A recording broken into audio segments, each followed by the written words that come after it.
In this video, I will be presenting design, simulation, fabrication and characterization of a flyback converter, which is part of Power Electronics project 519 course from Cambridge University, Ankara.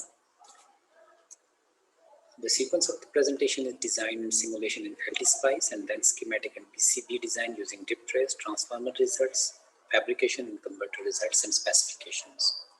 Here is the design and simulation in LT-SPICE. We can see the design.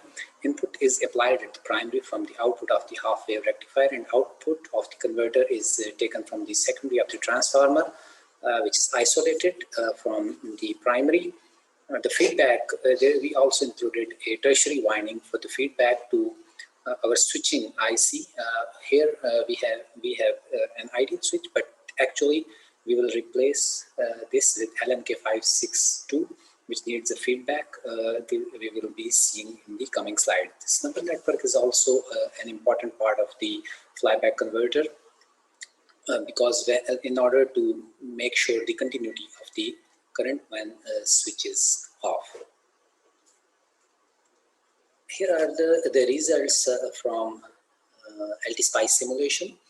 The output voltage was targeted as 12 volts, and if the margin was plus minus 0.5 volts, so we are having a good like close to the margin, 11.7 volts with a very small ripple in the output voltage, and also the current through the switch is restricted to 120 milliampere, which is the limitation of the switch.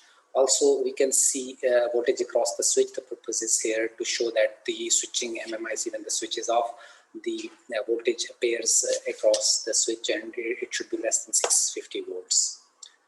So we need to be careful not to damage our switching MMIC. This is the schematic. The only difference from the LT-SPICE schematic is we have included LMK562 here. And this is the PCB design using the Diptrace software. Here are the transformer results.